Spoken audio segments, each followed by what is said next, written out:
Polishing life with Dhamma. Luangpor Teean spent 5 months at a monastery in the state of New York, in 1994, and sent a letter taped to monks in Thailand which was published, and is translated here. Let me entrust my friends with Dhamma. With the word friends, I don't mean people of the same age group, who all like each other. What I mean is friends in birth, old age, sickness, and death. Regardless of whether we like each other or not, we are all friends in this regard.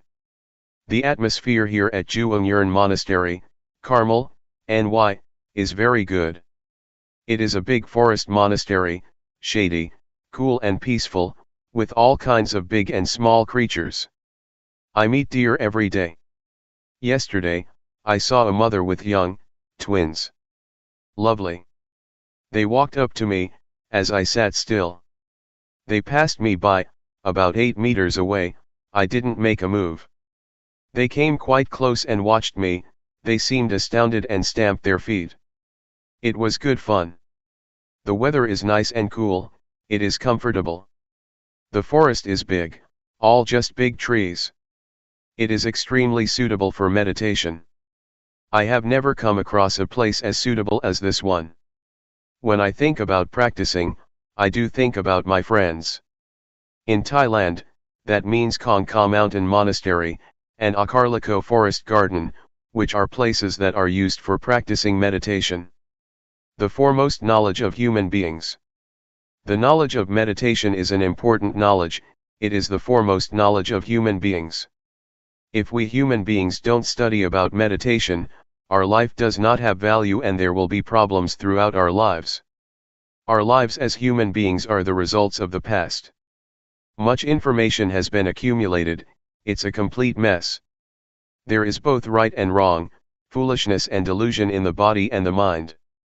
This is because our body is the result of the past, the result of our life in the past. Using body and mind in the wrong way compares to a second-hand car. Our body and mind are just like a second-hand car that has been used for a long time, it has been damaged all over and is in a state of bad repair. Being aware is like repairing it, like cleaning away the past and returning it to its normal state.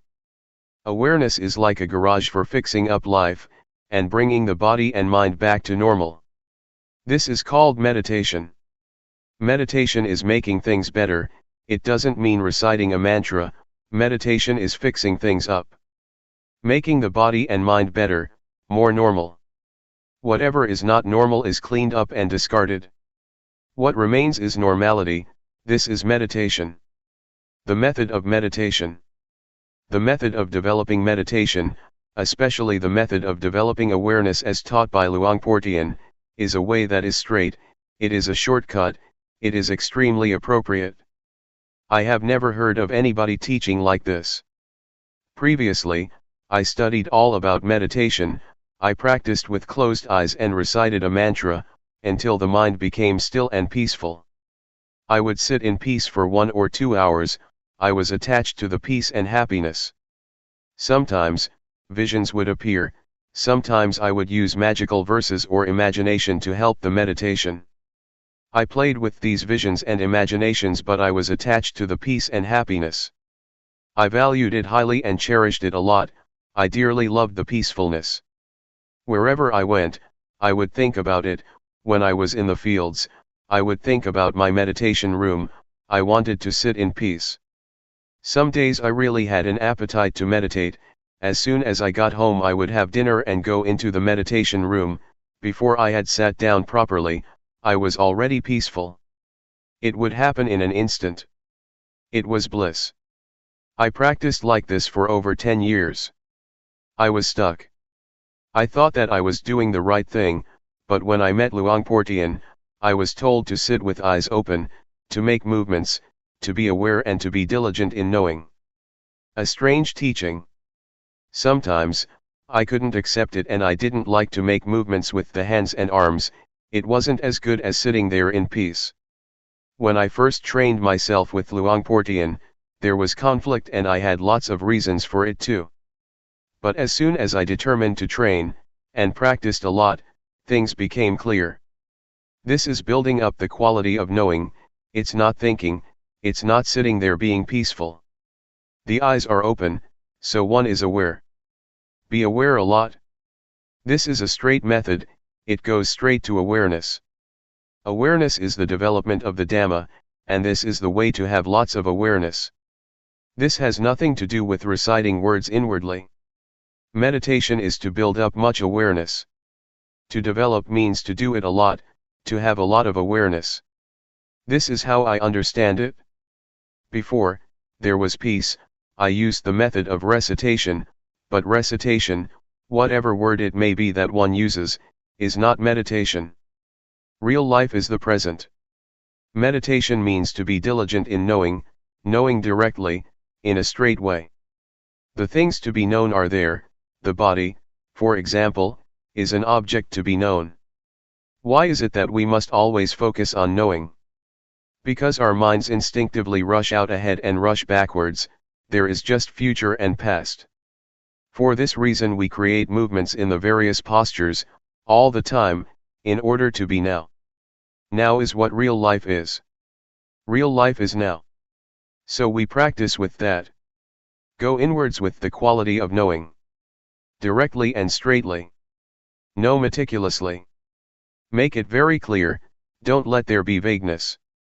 Make the posture that you're in clear, break it up in stages, moment by moment, so that it becomes clear. It is similar to training in writing, at first one writes the A and the B precisely and clearly, in detail. First, one should write the characteristics of the letters clearly. One shouldn't start off writing indistinctly. This is the same, creating movements, creating a form can be watched clearly, it is not blurred.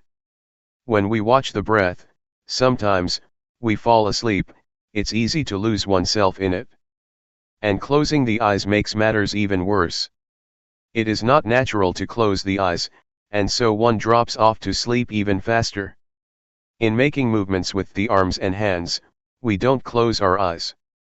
As with learning how to write, the movements are extremely meticulous.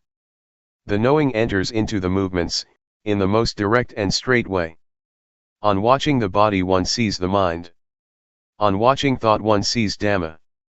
At first, we talk about watching the body, but we'll see something else too, feelings. With eyes closed one won't see them, or one will see them indistinctly, not clearly, and one won't understand them. But when we look and watch, we will see clearly. We will see pain, tiredness, and the pleasant and unpleasant feelings of the body. These are feelings that exist. So we see feelings by watching the body. When one continues to watch, one will see the thinking mind. The mind does exist. By watching the body, one goes on to see the mind thinking. And when one sees thought, one sees mental phenomena, Dhamma, that arise from thinking. One sees thought that cooks things up, rather than just thinking, and that's the end of the matter. One sees that these are Dhamma that arise in the mind, this is how wholesome and unwholesome states arise, cleverness and foolishness. One sees this by oneself, one sees that these things really exist. Altogether there are 4 kinds of things. Instead of watching the body and only seeing that much, one comes to see feelings, the mind, and mental phenomena arising. One sees things that are there and exist in their own right. Seeing through thinking, seeing through knowing, and seeing through discovering. Before, I didn't know, I thought that all those things were I. We tend to think that all of it is self, that they are mine. And so, one gets involved, one gets stuck, one is deluded and one relates to things in the wrong way. All of it is I. But as soon as one really sees it, one sees that these things are nature, they are things that exist in nature. As soon as one sees that, one puts things down, right there. In this way, things just pass by. It is as if it is no longer one's business anymore, to get involved in it. One sees reality, things that really exist. Feelings really exist, they have their own ways.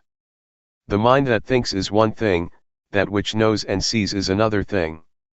Whatever arises in the mind, that is a pair with the mind, whatever phenomena, wholesome or unwholesome, those things do exist, and one sees them, one discovers and sees, one suddenly meets them.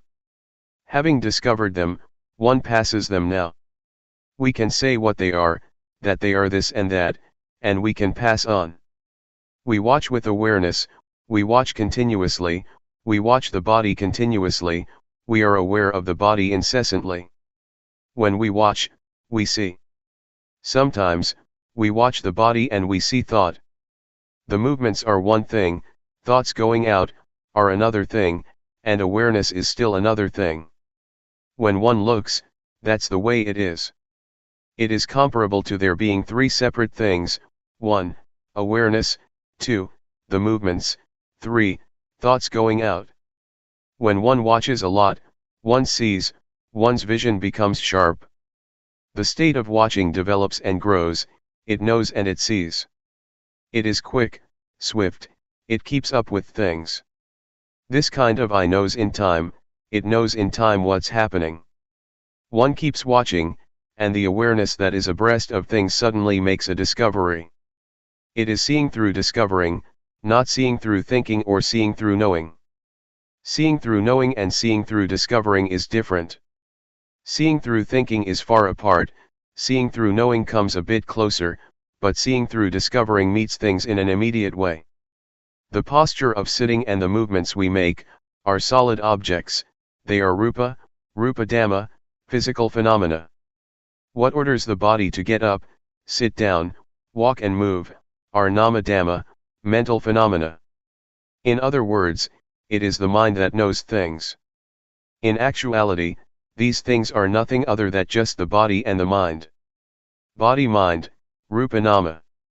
The words body and mind are limited, but the words rupa nama are terms that indicate mastery. There is mastery just as with learning how to write. At first, one just knows how to write the A, the B, and so on, but when one continues to study, one becomes proficient, one can put the letters together and words are formed, it becomes language that can be used. This is the same, one sees rupa dhamma and nama dhamma. There is just this much. The body, from the top of the head to the soles of the feet, is a lump. As for nama, it can't be touched but it has power, it orders the body around to do this and that. It is the boss, the body is the servant. This is an old saying, in Thailand, that we all know, but we don't see it through discovering. When we do see it, having discovered it for ourselves, the truth is revealed, nama dhamma are the boss, they are in charge and tell rupa what to do. We see this now. The dhamma, in Thai pronounced in the same way as the word tum, which means to do, refers to nature that exists by itself. It is as it is. As for the word tum, rupa and nama, they act, they do good and evil, it is because of this body and mind. If the mind thinks in good ways, there will be good actions, if it thinks bad things, it will do those things, it will link up with rupa. If the mind thinks bad thoughts, the body becomes bad as well, and it turns into evil. If the mind thinks good things, it will order the body to do good things. The result is wholesome and meritorious. One sees now that the cause, the principle, the foundation, is to be found here. Good and bad actions are rooted here. One sees that it is like this. One becomes clever and skilled in this way. It is as if one is told something, as if something is revealed, it is as if something opens up, and one can look inside. The nature of people's lives is like this, it is right here. Life is just this much. Whoever it may be, men, women, whatever nationality, life is just body and mind, or rupa and nama. Doing good and doing evil comes from this point. Rupa Dhamma, changing conditions. This much is still not enough, one will still see more deeply. One sees that Rupa Dhamma are nature, the nature of Rupa is to be formed as a solid lump, according to nature. There are changing conditions in Rupa, such as heat, cold, pain, and tiredness. Before, we used to regard these things as feelings, but now, we see sharper than that. Now, we don't just see them as feelings, we see them as changing conditions. There are plenty of conditions of the body, hunger is one of them. They are conditions, changing conditions of Rupa. If there are no conditions of Rupa, then those things cannot remain. Nothing will be left of them. Both heat and cold, for example, are signs that indicate dangers for the body, so that the problem will be solved. It must protect itself, this happens by itself. When Rupa and Nama interact, sometimes there is something wrong, and nature tells of the dangers. When it is hot, one goes in the shade, when it is cold, one gets a blanket or makes a fire, when hunger arises, one finds something to eat. But sometimes there is hunger and it is not just hunger, something, which is a matter of Rupa, turns into suffering, a condition of Rupa becomes suffering, and it turns into a personal matter, I am hungry. Nama Dhamma, changing conditions. Nama is the same, it is the mind, which is a part of nature. The nature of Nama is the nature of the mind, it is like that. But there are certainly a lot of conditions of mind, thoughts etc. They are called cetasika, things that arise with the mind. The mind itself isn't anything, but it thinks this way and that, it knows this and that. Sometimes things arise because of thought. Defilement, craving, lust, anger, desire, delusion, happiness, suffering, like, and dislike, which are conditions of mind, arise through concoction. They are conditions of Nama that exist, these things are related, they are connected. Before, we thought that all those things were self, anger is me, happiness is me, suffering is me. But in reality they are changing conditions of Nama. As soon as we see this, we have a foundation, we have a base, and there is normality. Before, those things were problems, our bodies and minds were the results of problems, of misunderstanding. As soon as one understands, the state of normality arises. The beginning of wisdom. One sees the stream of Dhamma, of normality, there is realization, there is wisdom. To know like this, is a level of wisdom. It is like turning up something that was overturned, or opening something that was closed. One really sees Rupa Dhamma and Nama Dhamma clearly. This wisdom spurs us on to watch and see all the time, this stream of wisdom informs us. It is comparable to going to the airport, when one goes to the plane, everywhere doors open automatically, and the footpaths are convenient. The stairs roll up or down, no need to do anything, it is comfortable. Going to the toilet, the water starts to flow as soon as one sticks out one's hands in the sink. It is convenient. This kind of wisdom is similar, it urges one on to watch and see, and it becomes easy and convenient in line with the amount of wisdom one has. Just watching the body makes one see. The eyes are sharp, they have been developed. Just like an artist, one watches something and that's the end of it, finished. One sees right and wrong straight away. Sometimes, even before one sees it, it has ended already. It is powerful, it has power. It is a level of wisdom knowledge. Just doing this much, and wisdom knowledge arises. One is able to clearly know and penetrate things, by practicing like this. Seeing suffering, throwing off a heavy burden. Keep watching the body with awareness, and there will be progress in the development of awareness. Awareness will see the suffering of Rupa and Nama. Rupa is a lump of suffering, one must breathe, one must swallow saliva, one must lie down and sleep, one must get hot and cold, one must eat, and one must go to the toilet. This really is suffering of Rupa, it is a lump of suffering. One awakens to suffering and has pity on rupa. Before, I was addicted to cigarettes. Wherever I went, I carried cigarettes with me. I always had a cigarette in my mouth. When I saw suffering, I had compassion for rupa. Smoking just dropped off. To breathe in and not to breathe out is suffering. To breathe out and not to breathe in is suffering. To eat and not go to the toilet is suffering. This really is the suffering of rupa. How could one add more on top of that, by making it do this and that? The hands can't stay still, they restlessly move about. This makes one see suffering, a lump of suffering. I felt so sorry for rupa that tears flowed. How did it manage to survive through these last 30 years? Before, I really didn't know all this. On seeing like this, some parts of suffering just dropped off. It is like shaking a fruit tree. A lot of fruits will fall down easily, but others don't come down. One has to pick them or use a long pole. There was still suffering, comparable to being in debt $100, and one has already paid off $70 to $80. Or compare it to carrying a weight of 100 kilograms, and one loses at least 70 kilo. The parts of suffering that dropped off really had an effect. It really was the stream of liberation from suffering. Concord between rupa and nama. This kind of wisdom sees rupa and nama, it sees the suffering of rupa and nama. The suffering of nama is to think and feel sad. It refers to worry and anxiety. The suffering of rupa is similar to that of nama. I didn't know this before. I used to take on suffering. The more I would grasp onto it.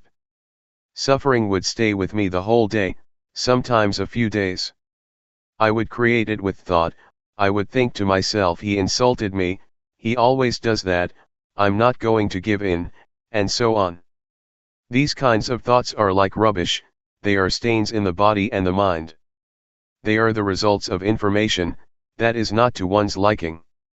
Nama is not being used properly. The results are no good. Nama acknowledges wrong information. It is comparable to a second-hand car that is full of dents made by collisions. In the mind, there are stains of love, of hate, of happiness, of suffering, of getting, and of losing. There only seem to be stains and marks. As soon as I saw the suffering of nama, I felt compassion. I saw with wisdom that I wasn't using the mind in the right way. There is a poisonous snake in the mind that makes trouble for the body, and the body creates trouble for the mind. But when awareness arises, there is concord, there is a sense of neutrality between them. Actually, a lot of harmony arises between body and mind. Body and mind no longer oppress each other, there are no more problems. Now, I know. There is realization. I see the suffering of rupa and nama, and the next stage is to see the disease of rupa and nama. The disease of rupa refers to sickness, pain, fevers, and dangers of the body. The disease of nama refers to impurities of the mind, craving, etc., that defile the mind and make it dirty. The disease of defilement, of craving, of happiness, of suffering, of love, and of hate, kill one, that is to say, they kill the normality of mind. This is the way it is. When I saw things like this, it was as if I was cured from a disease, just as if I went to the doctor with a stomachache, and took medicine for it. It really was like that. Seeing like this made me overcome and be liberated from problems. Knowing rupa and nama acting, religion is the individual. Then I understood that the actions of rupa and nama are good, because of this rupa and nama, they perform bad actions because of this rupa and nama. Whether it is right or wrong depends on this rupa and nama. And I understood religion is the individual. An individual means, a body and a mind. People from all nationalities have a body and a mind. Religion is the person. A person acts in a good or a bad way through using rupa and nama. One abandons evil with rupa and nama. Religion is your life. If one still acts, speaks and thinks in bad ways, one may recite the formula of taking refuge in the Buddha, Dhamma, and Sangha, Buddhang Saranang Gacchami etc., but one won't be a religious person. This is just religion according to registration. One hasn't yet experienced what real religion is. I understood things like this. Oh, real religion means the individual. Religions teach people to do good and to refrain from evil. This is what religion is. Knowledge enters into this, it is like a stream.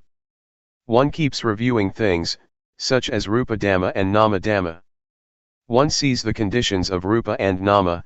Whatever arises with Rupa, is a condition of Rupa, whatever arises with Nama, is a condition of Nama. They are not permanent, they are rubbish.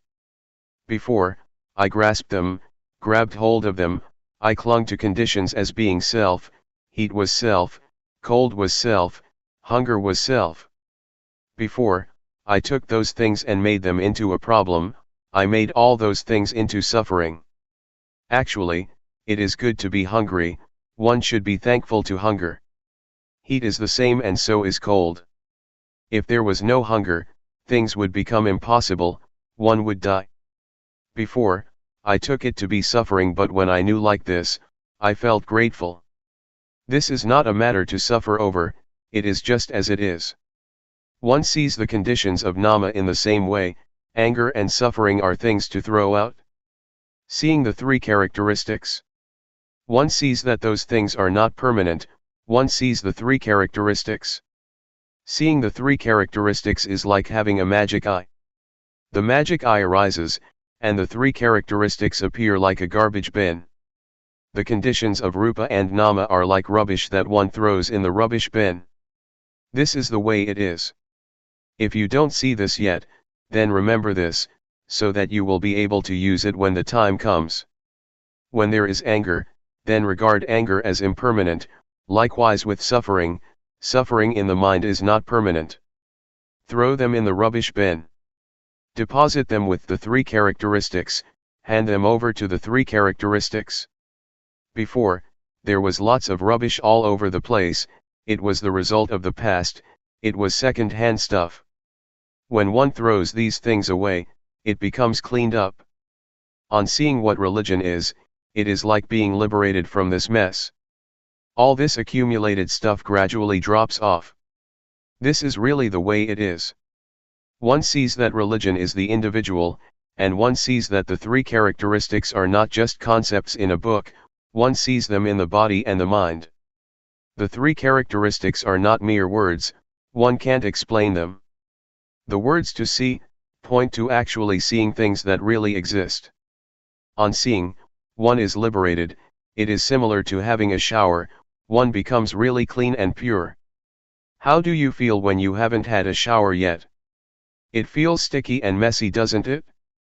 But when we've had a shower, dry ourselves and we put on new, clean clothes, we feel clean, light, and pure, we experience what it is like to be clean. This is what it's like. Convention, conventional norms. Let me entrust the Dhamma to my friends, really practice and purify yourself. Keep seeing, keep watching. I don't mean watching with the eyes. Keep practicing with the movements of the body. We do walking meditation and the rhythmic meditation. We keep knowing, we keep watching. We have to practice with the body and the mind in order to see religion. We continuously watch and we will see, things will reveal themselves. It is as if a door opens for us and we can see. One sees convention, conventional norms. There is both physical and mental convention. Material things, fields, wife, husband, and children and so on, are material objects, solid things. This kind of convention, we might call, true according to convention.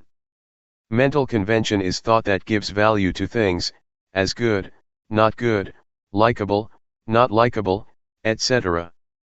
We assume things, to be like this or that, and we take convention too serious. The world is full of convention. We live in convention. Our whole life is convention. Fame and titles, material objects, possessions, houses, and whatever it may be, it is convention. We assume this and feel brave, we assume that and we are afraid, we even get angry because of convention. It is a big mess. There is so much of this convention. Objective matter, ultimate meaning, and changing conditions. There is what can be called objective matter, ultimate meaning, paramatha, and changing conditions. In and outside of oneself.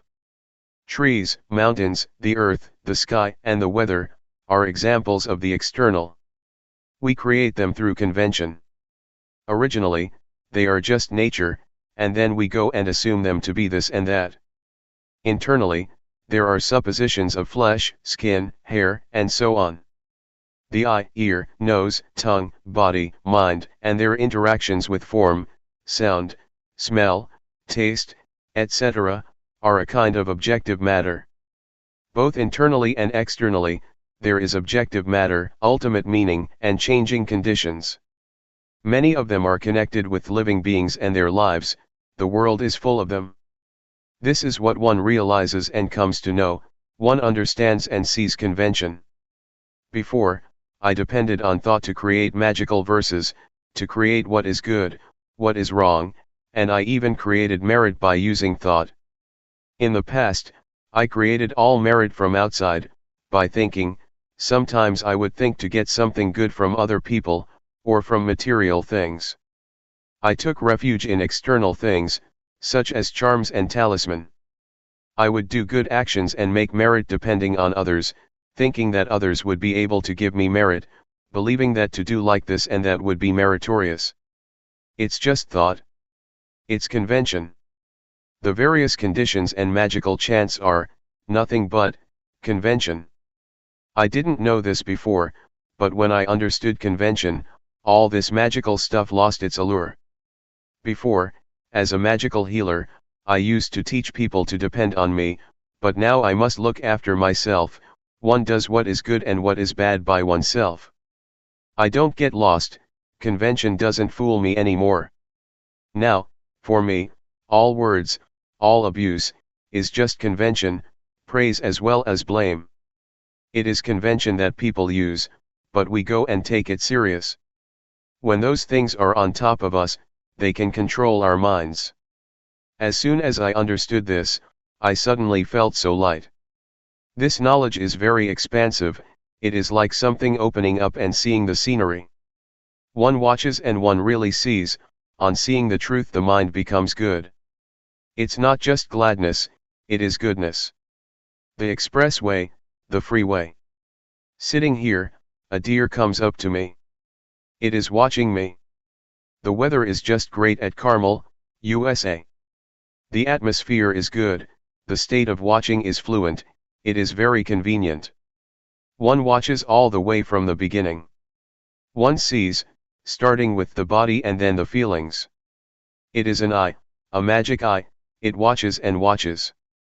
It is a magic eye indeed. The beginning stages are supportive, they are like cheerleaders that back one up, it makes things easy and convenient. It is as convenient as the roads in America.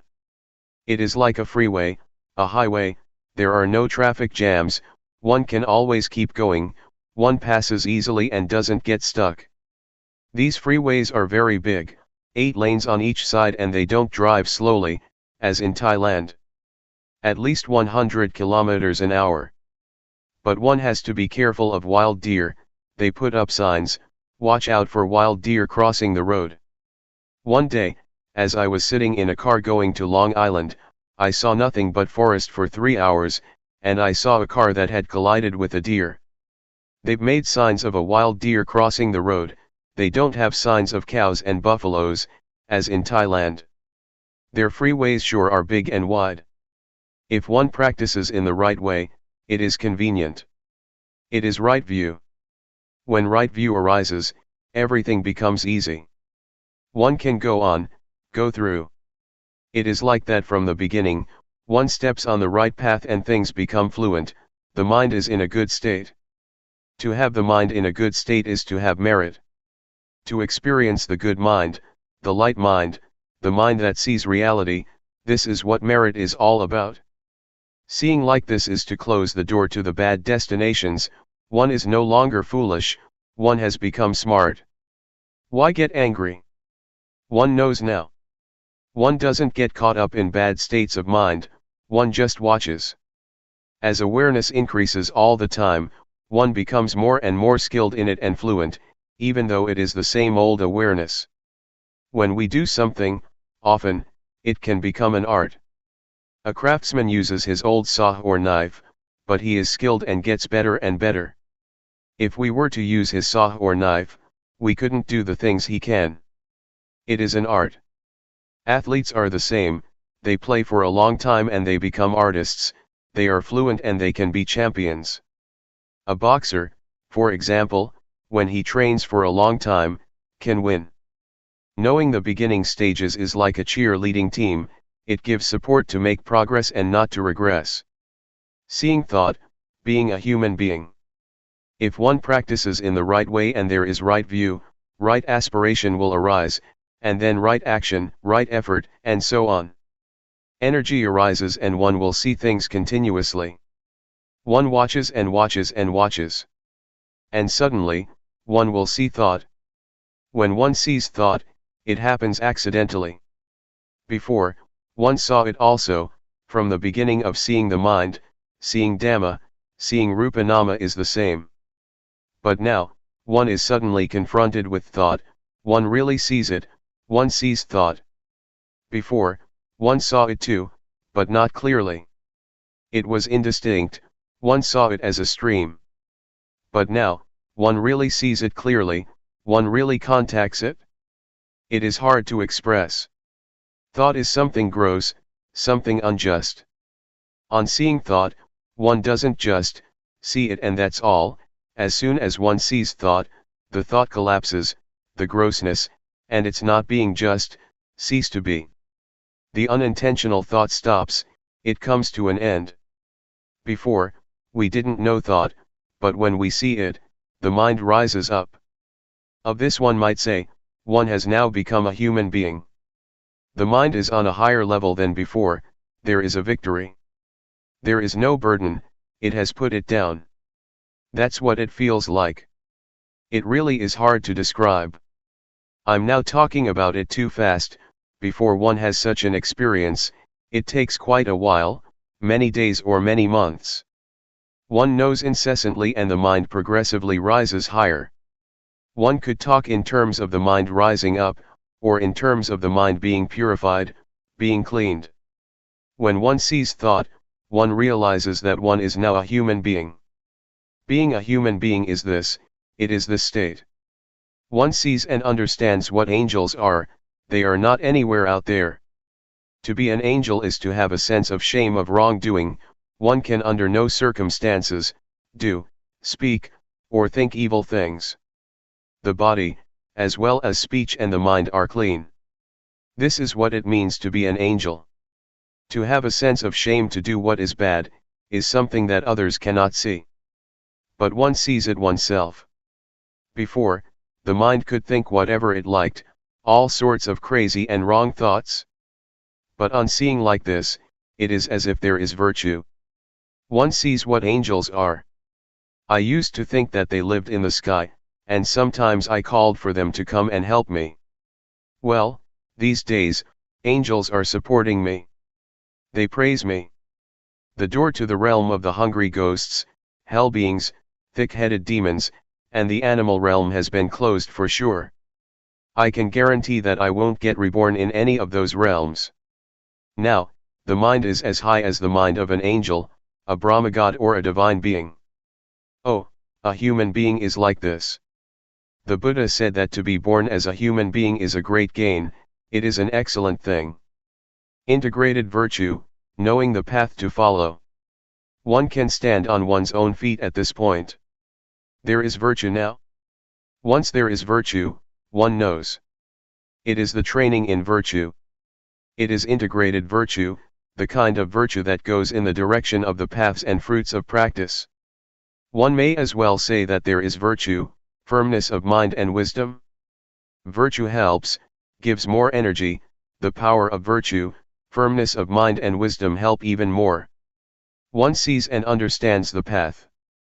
Watching all the way through, this state of watching and seeing, and when seeing, not being caught up, this is the path. One sees and understands this, one gets a foundation here. When one knows the basic stage of Rupa Nama, one falls in the well of knowledge and joy, and analytical knowledge arise, which are defilements due to insight.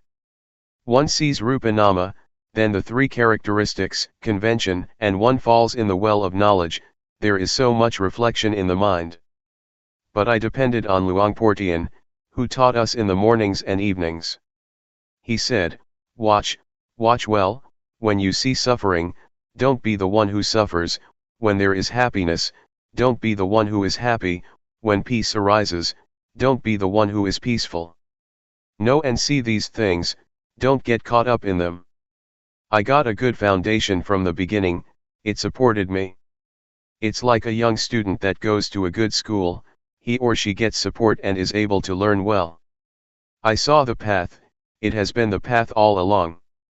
This path aided me to go to higher levels, comparable to studying at a high school and then at a university. Sometimes my fellow practitioners at that time said that they knew Rupa Nama, but from their actions, behavior, and speech, one could see that it wasn't so. They still quarreled, they still did things without awareness, their minds still concocted things up, and they acted without clarity. This indicated that they didn't know yet. When one reaches this point, of seeing Rupa Nama, how could one think or do like that? Just thinking is already something defiled, and to then speak or act so that one is a burden and quarrels arise, would be impossible. When there is a high level of practice, not just using reasoning and memory, then one sees the path. It is the whole of the practice. One becomes experienced at seeing Rupa Nama, just like the craftsman using his old saw or knife to become an artist.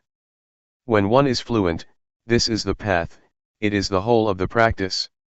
It is purity, that is to say the state of watching and seeing, and on seeing not being caught up.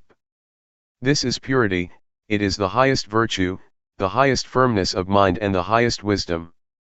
The aggregates of Sila, Samadhi, and Panya are close together, so much so that there is nothing that is soiled. One feels clean, like someone who has put on clean clothes.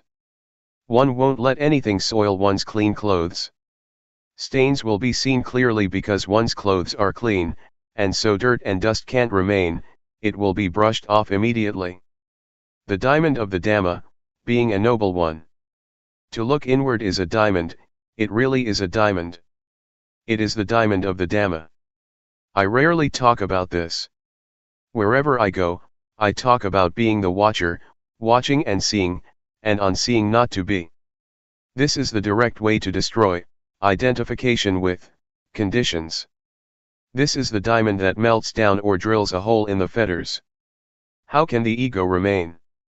Self-view is about the ego, and so is attachment to precepts and practices, the first two of the fetters. The state of watching and seeing, and having seen not being, is very swift. If you don't have any knowledge, then know this matter first and practice with it, it is a shortcut. The way I see it is that, this is putting one on the right track. Just catch on to this. Don't be foolish and get lost, see. And on seeing, don't go and get caught up with what you see. Just pass by, keep passing things. This is the freeway. This is the path.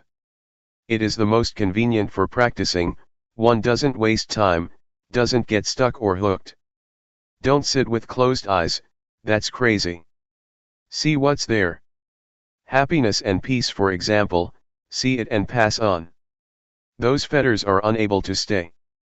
The first three fetters just fall apart. And one really becomes a noble individual. This is the exalted mind, the good mind. At this point, one can know for sure, without a shadow of a doubt, that one is a noble one. Being a noble one happens at this point. The door of the good Dhamma is right here. The state of watching, seeing, and not being is the door to the truth. The noble Sankhya arises at this point. This is not being a noble one through convention, it is more than just reciting the words of the ordination procedure, that is convention. Being a monk is real in the conventional sense, but being a noble one arises at this point. The point of destroying the fetters and the ego. This realization is for the extinguishing of suffering, or the taming of defilement. It brings about coolness. One doesn't cause any trouble or danger, neither for oneself nor for others. Impurities are melted down and digested. There is no more me and mine. This is due to the power of the knowledge from the beginning stages upwards, seeing the three characteristics, convention, and suffering. That knowledge is a powerful support to make progress in a dignified and bold manner. Whether it is the 3, 5, or 10 fetters, they all fall apart. There is an enormous energy that causes one to penetrate through. It is the aggregate of sila, samadhi, and jnana. It is supreme virtue, supreme firmness of mind and supreme wisdom. It is complete purity. The body doesn't do anything bad, speech doesn't say anything bad, and the mind doesn't think anything bad. It is purity, it is the whole of the Buddhist way of life. Knowing jhana and jnana. The cankers of sensuality, being and not knowing, which are part of one's character, drop off, as well as defilements such as foolishness, anger, desire, delusion, and belief in all sorts of rites and rituals. They drop off by themselves, one doesn't do anything with them. It is comparable to shaking a tree that has fruits in it, the fruits come down by themselves. But some fruits, one has to pick oneself or get them down with a long pole. This state is like the simile that Luangpor Teean gave of the leech. A leech is sucking our blood. If we pull it off, it will come off, but with difficulty. One side of it comes loose but the other side is stuck. But there is a method for this. When we mix some kerosene with tobacco and squeeze it onto the leech, it will drop off by itself. In the same way, there is a method to let defilements such as the latent tendencies, the three cankers or whatever name they may have, drop off. It is not difficult. It happens in a finger snap. Just like a leech. It's like some custard apples that shrivel up and become black, up in the tree. In the same way, one knows and sees sensual desire, desire for forms and desire for what is formless. One understands the jhana, the first, second, third, fourth, and fifth. Each jhana has a certain number of factors, 4, 3, or 2. This is the level of refinement, the level of purity, of not being stuck. Until one is not stuck or attached at all, it is zero. Zero means that there is no value. Let me tell you, it is life where I doesn't have value, nothing is left of it, of the sense of self. Zero. The unlocking, the 5 aggregates stop working. The development of awareness reaches the state of watching. Jnana or wisdom knowledge is fixed and burns things up, nothing can stand in its way. Purity reaches its perfection. It is natural, it is the law of nature. I don't know how it happened but the lock gets unlocked, it is as if something falls off, as if something snaps. One could say that the 5 aggregates, namely, form, feeling, perception, volition, and consciousness drop off. Before, they worked together, it was their job to do so, but now, they stopped working, they've come to a halt and they have returned to nature. Everything has gone back to nature. It's all finished, it has stopped. There is nothing left. It feels as if there is nothing left to do. The goal of life has been reached. There is vision of the unborn, the non-aging, non-sickness, and the deathless. The Buddha, the Dhamma, the paths and fruits of practice, Nibbana, and the noble Sangha really exist. This reflects back to my father and mother who painstakingly raised their children. It is natural for parents to do that. They do so in order to let life reach its final destination. Well, it has been worthwhile. This happened at the time of having the midday meal. Usually I didn't have a midday meal, because Luangpor Teean said that he wanted us to practice continuously, and effectively in developing awareness. And so I asked my friends for the opportunity to not get involved in the various activities. In case I would not show up for the meal for over 7 days, then to come and check on me. But if I would fast for 2, 3 days then there was no need to come and ask what was going on. If I wanted to eat I would come, and if I didn't want to eat I wouldn't come. That's what I said. That day, I came for the meal. I had the meal together with Luangpor Teean. As I was eating, I watched myself. There were just processes. A hand with 5 fingers taking a lump of rice and putting it into the mouth was just a process. Talking, eating, sleeping, they are all just processes. They are not intentional actions, comma. It was really utterly finished. After the meal, the other monks all left, but I kept sitting there. Luangpor Teean asked me, "What's up?" I told him, "I've come to the end of things, Luangpor, there is nothing left." Luangpor Teean said, "It's an art, isn't it?" "Yes, it is, Luangpor." Next, Luangpor said, "Just practicing this much and you get these results. Does the Buddha really exist?" "Yes." "Do the paths, fruits, and nibbana really exist?" "Yes, they do." "Is there a noble Sangha?" "Yes, there is." "Helping people to get rid of suffering is one's duty." "Then," he said, "teaching people to know like this, is better than making merit by building a monastery, a ceremonial hall or material things. We have to work together, doing our duty to teach people to overcome suffering. This is the profound past of my life. I remember a big tree that gave lots of shade. My hut was on the east side of the monastery. The Buddhayana Forest Monastery. It was there that my life changed. These memories are deeply embedded in my heart. May you listen to these words with earnestness, don't bother about who it is that is speaking the words. In memory of Luangpor Teean. I bow to the Buddha, the Dhamma, and the Sangha. I pay respects to the senior monks and all fellow practitioners, and blessings to all of you lay people and upright men and women. This is the time to listen to Dhamma, as we do every morning and evening. I will talk about things that we are practicing with, things that we can use in our study of the Dhamma. This can bring about a balance, a point of understanding and realization. The more we take the opportunity to practice, to develop awareness, to make contact with awareness, to let the body experience awareness, the more we see delusion. What is delusion? How does the experience of awareness differ from delusion? It is a lesson for us to see these things that are happening within. Being aware is to experience things, directly. It is not thought. It is not reasoning, or anything to do with like and dislike. That is not the way we study. Rather, we practice. We have the intention to build up awareness.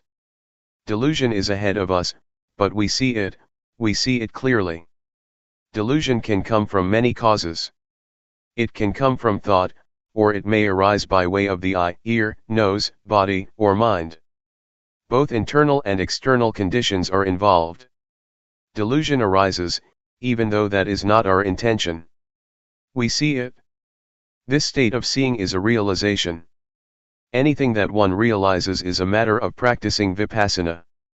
To meditate means to develop a lot of awareness. Being diligent to know, is what meditation is. We recognize when there is no knowing. For example, we see feelings, we didn't ask for them to arise, they arise by themselves. They arise in the body, rupa, and in the mind. We see them, we don't deny anything whatsoever. We don't deny what arises, anything that is connected with the body and the mind. This is the way that Luangpor Teean teaches. And so we follow what our teacher says. He is our example. He would teach and he was an example by his behavior. This is what we take as our standard. We can learn through external means such as the movements with arms and hands, we can learn to feel the movements. This is what Luangpor Teean taught. And further, he taught to see the various changing conditions, such as thoughts and feelings, and to not be caught in them. For example, thought, to see thought, not to go into thought, to see the mind thinking. He taught very clearly. But some people don't understand, the words are easy to say but when we practice, we can't do it. We use thought in our practice, which only messes things up. Luangpor Teean said to know in a direct way. See thought, Don't be tangled up in thought. That is the right way. And having seen it, we return to awareness of the body. We should take an interest in the movements of the body. Just doing that much can put a stop to thought. It's easy. What makes things difficult is that we go and mess with thought. Whatever arises in the body or the mind, it is our duty to be the watcher.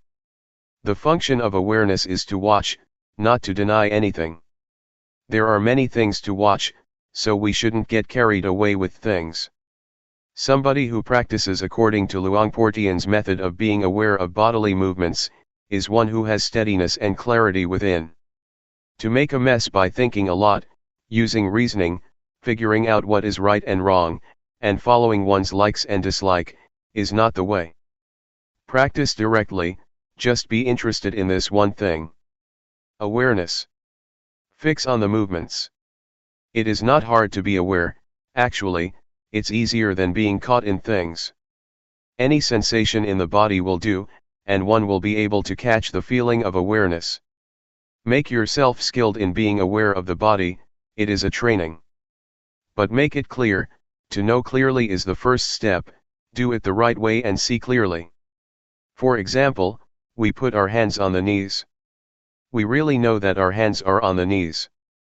Whoever may say that we don't know, that's their business. Turning up the hand, we know. The objects that we know really exist. They are objects that we experience for ourselves. Raising the arm, we know, it is a clear knowing. It is an answer or solution in itself. However we move, we know. Besides this knowing, we see the feelings that arise, crystal clear. We don't get caught up in feelings. We see the feelings, and that is the solution. Anything that arises in the body or mind, that we see clearly, is a solution in itself. One sees thought, for example, and thought cannot fool one anymore. One sees feeling, and feeling can no longer fool one. Every time that something arises, one is ready to respond. One gets a foundation that makes one pass on all the time. If one gets caught up in something, it stands out. For example, one becomes happy or sad, and there is a self in those feelings. Or there is a self in thought, thought takes us to right and wrong, to like and dislike, and so it becomes a long story. But if we just see it, it is very short. Just knowing it, oh, I know already. Whatever thought it may be, it is just thought. Whatever feeling it is that arises, it is just feeling. It is not anything else. But when we are not aware, we don't know, we don't see it. And we are fooled by the convention in thought and feeling. If we catch on to the main principle, the development of awareness through using movements, is extremely convenient. The various postures are a big aid. There are many ways to escape. There are so many occasions to find a path. But if we go and think about practice, getting involved in what we like and dislike, then it becomes a long story. For some people, just ordinary thinking is already a problem, and everything gets messed up. But if one knows, there is no problem. We just simply see that the mind thinks. This is thought. Then, we can return to the movements. We keep watching and wisdom arises, seeing the body and the mind gives rise to wisdom. But in the beginning, maybe nothing will happen. But establish a foundation, by making the movements with the hands and arms. The ability to watch will develop itself. A discovery will take place. One discovers that the body really is, just, rupa, there is not any self to be found there. Rupa is part of nature, and many conditions manifest in it. Feeling, for instance, is a condition of rupa.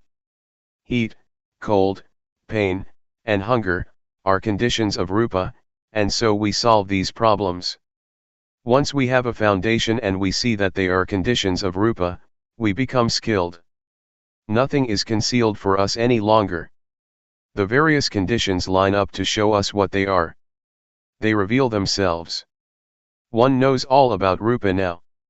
This is wisdom knowledge, that penetrates all matters that are concerned with rupa. One has discovered all of it. At the moment that these things arise, one is able to solve the problem, one knows now. Whenever feelings arise, it is their business. One understands this now. There is no self in feelings of hot and cold, or in hunger and pain. In short, it's all just feeling. Wisdom knowledge arises, realization, one penetrates the three characteristics of impermanence, valuelessness, and non-selfhood. The result is zero. This means that nothing remains of rupa, there is no more self in rupa, it has all been given back to nature, according to reality. This realization could be called a discovery, a seeing, or one might call it liberation, vimutti. As soon as one sees clearly, liberation takes place automatically. Just as when we see a snake, the snake doesn't bite us. Or when we see thorns, we won't step on them. The state of seeing is the most excellent thing, it is sufficient, it is virtue, firmness of mind and wisdom in itself. The state of seeing is insight meditation in itself. The various conditions don't delude us. We're smart in the ways of rupa, they disclose themselves. Nature teaches us. It teaches us what impermanence, valuelessness, non-selfhood, heat, cold, happiness, suffering, etc., are like. This is wisdom. One understands all things. Nama, or the affairs of the mind, are the same. When one sees rupa, one will inevitably see nama. One sees that they are a pair, they are both movements in a person who is not dead. These movements, especially thoughts, can be poisonous and dangerous, if we don't know and understand them. Then it becomes a big deal. But the bottom line is that, it is all just nama dhamma, mental phenomena. Someone who is still alive tends to think. And thought is not anything mighty. But in particular, unintentional thoughts make up a long story if we are not aware. It is the birthplace of many, many things. Defilements, craving, lust, anger, desire, delusion, love, hate, and so on. All these things are rooted in thought. There are two kinds of thought, stealthy thought and intentional thought. Intentional thoughts, naturally, come to an end. Nobody wants to intentionally think. But the sneaky thoughts are like rubbish. They are sankhara, conditions, formations, they are the cause of suffering, samudaya. These thoughts arise by themselves, without us having intention. Mental conditions work very diligently. The Buddha compared them with a potter, things that arise from sneak thoughts, are like the shapes and forms that a potter produces. Whatever pots and things the potter makes, big or small, beautiful or ugly, they all have to break, eventually. Whatever arises from thought is not permanent, and is not self. We are the ones who lose ourselves in them. For example, a thought arises and we get angry. Anger is impermanent. It is a condition, it is a cause for suffering to arise. Whatever is a condition is impermanent. One can foretell it, that the condition will pass away. Face conditions with this fact. In this way, they won't establish themselves. It means that we know in time. It is like watching a conjurer, if we have sharp eyes and know what's going on, we don't believe his tricks and it is not fun. The more he performs, the clearer we see what he's doing. We see the deception. What is happening in our minds is just the same, we see what happens clearly. We see the trickery, maya, of rupa nama, of objective matter and all kinds of changing conditions. We realize this. We don't go along with it. And so it stops. We are free now. This really is topmost wisdom. The method of developing awareness by making use of movements is a shortcut, it is straight and suitable for everyone. It is a universal principle. Everybody has the same problem. As soon as we can catch the feeling of awareness, we all become one being. For example, if we are aware while sitting here, then we all are one person, the feeling of awareness is exactly the same for everyone. But when we are deluded, we are different people with different states of mind, feelings, thoughts, and so on. At one time, I went to teach meditation at Harvard University in the States. There were many students there. I didn't teach anything much, I just told them to do the rhythmic meditation for 10 minutes, so that they would know the sensations of bodily movements.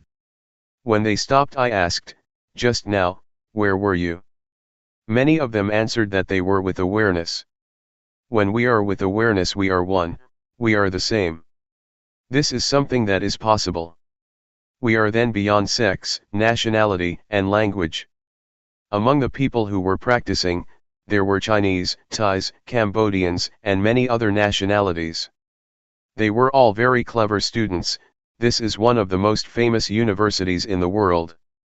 If one is not especially intelligent, one can't study there. In Thailand, we have a doctor who took ordination at Sukatho Forest Monastery, the place where Luangpor resides. He got a PhD at Harvard. He was the one to take us there. He also gave the same answer. Awareness is not male or female, it is not young or old, it has nothing to do with being a monk or a layperson. Awareness is awareness. To whom does awareness belong? It belongs to one who knows. Whoever knows immediately has awareness. And what's it like to be aware? Well, there is no delusion. Delusion diminishes in proportion to the amount of awareness one has. One can solve and avoid delusion and problems. There are immediate results. When one is aware, one doesn't have to wait for results. Whenever we are aware, we get the results straight away. No need to wait for an hour or tomorrow. It is Hapajit Thung, to be experienced individually, right there. We turn the hand up and we know, we raise the arm and we know. It is not like planting rice, pepper, or whatever, that takes a year or half a year.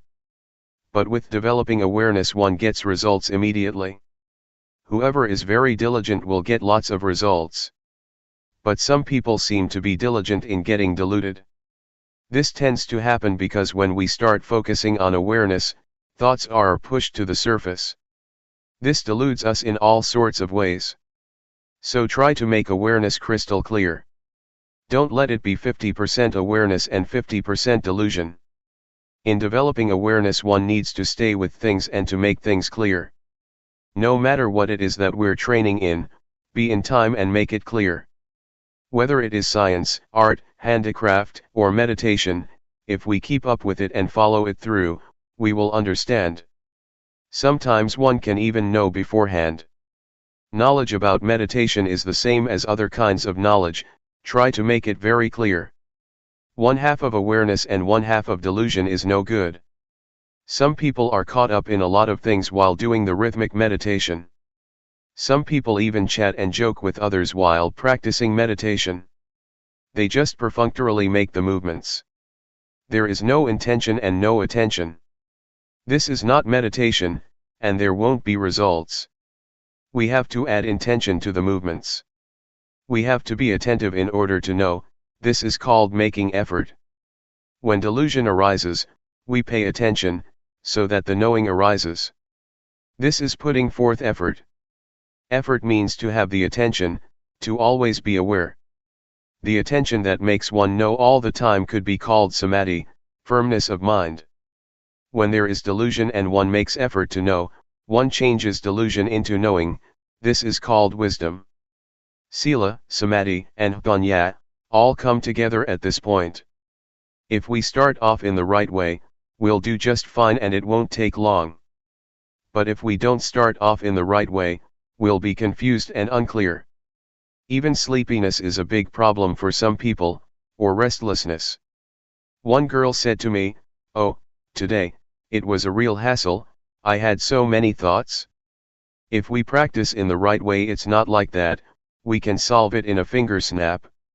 It is not difficult at all to deal with thought, it's easy. Some people concoct up all sorts of things. In 1968, there was an old monk doing the rhythmic meditation, at the monastery in Bohome village, Luangpor Teean's home village. There were just the two of us there. Myself, I was walking up and down above him. Every now and then, the sound of shoe slapping someone's head could be heard. I looked down and saw what was going on. I asked him, "What are you doing?" "The mind keeps thinking, I don't know why it's thinking all the time," he said. One's own thoughts are a big problem. To the extent that one beats one's head with one's slippers. For some people, it is as if there is someone in one's head, thinking. Conditions are being concocted into states of mind and feelings of self. There is no end to it. But if we see thought, whack, we can smile inwardly. We see delusion. This is the best lesson there is. This is quite a profound experience, and one kind of feels proud of oneself. Whatever it may be that arises, that is not awareness, all of that is a lesson to us. There is nothing that is wrong. Even sleepiness is the same.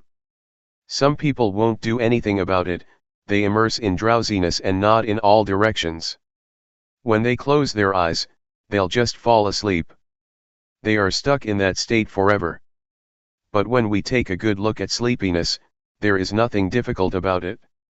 It really can be solved and overcome. Then there is no more problem. But if we don't know how, and we are unclear, if awareness is not firmly established, it turns into a big thing, sleepiness. It makes one feel exhausted and there just isn't any energy. Sometimes in addition tension and headaches arise. We should try to wake ourselves up. If there is not a sense of being awake, then use different postures and look around you, look at the trees, take a deep breath and make awareness clear. Then, it is not a big thing. It is refreshing to see sleepiness. When one is caught up in sleepiness, one is lazy, it's the lazy mind that can only think of sleep. Laziness shrouds the mind. It's the stubborn mind, just like a kid that is stubborn. Whatever you tell it to do, it won't do it, it's just stubborn. If we understand this, we are clever and nothing can fool us. Thoughts can't fool us. In this way things become easier. In our entire life, there are only just two things, knowing and delusion. Just these two things. This is the conclusion, knowing and delusion. The cause for sleepiness, defilement, greed, hatred, craving, lust, worry, happiness, suffering, etc., is delusion. Delusion is the cause. There is no method to practice with delusion. Don't even try it. But the way to deal with delusion is by building up awareness. Only sati is able to clear up delusion. Delusion is the biggest of the defilements. If compared to the index finger, the middle finger, and the ring finger, delusion is the middle one. If there is delusion, anger, desire, love, and hate can arise too. Therefore delusion is the mightiest. When delusion is present, one is ready to be angry, ready to desire, etc. One inclines in the direction of the various impurities. The only method to do something about delusion is to be aware. It is very easy. It is the path. One sees and discovers the path. The method of developing awareness by making use of movements is applicable to everyone, regardless of sex, age, nationality, and language. It is a universal principle. Whoever tries it out won't be able to deny it. Nobody can deny it because it is a true principle. We have Luangpor Teean as our example, as our model. His life was exclusively devoted to the development and practice of awareness. I'd tried out several methods when I found out about this one. I was very satisfied with it. It was good enough for my life.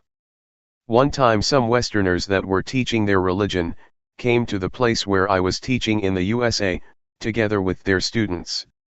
They were standing outside the room I was in, about 8 people. They asked to interview me, through the translator. I said, all right. They came in together with their disciples. They stood there and asked me, what is it that you know? You come here to teach, so what do you have to teach? I first told them to sit down. Then, I told them, I know myself. What does somebody who knows himself know? They wanted to know. So I told them to put their hands on their knees. Know when turning up the hand, know when raising the arm. This is knowing oneself. They tried it out. They knew once, twice, and on and on. I said in English, aware, aware. They were satisfied. They confessed that at first they had lots of questions, and had the intention to crush me. But when they experimented like this, they understood. Suppose one knows like this for a whole day, what will happen then? Or 1 month? Do you want to find out? This is what I know, other things I don't know about. You Westerners are able to go to the moon, but that kind of wisdom is worldly wisdom, it is not enlightened wisdom. Enlightened wisdom is to know in this way. They said they would try it out. The next day, one of them brought his father and a chair too. The father was quite old, so he practiced sitting on a chair. This is real stuff. It cannot be denied.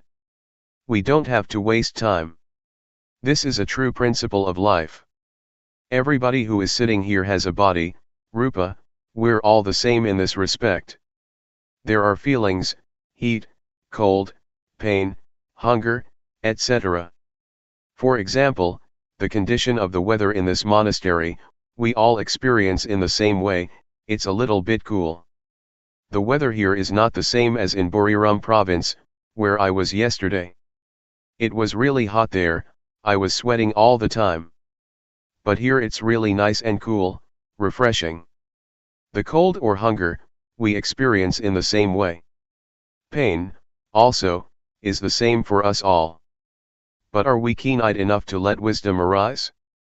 All wisdom arises from things connected with rupa and nama. Wisdom is to thoroughly understand conditions, sankhara, the conditions of rupa and nama. It is not a matter of knowing external things. That is not the wisdom of the Buddha.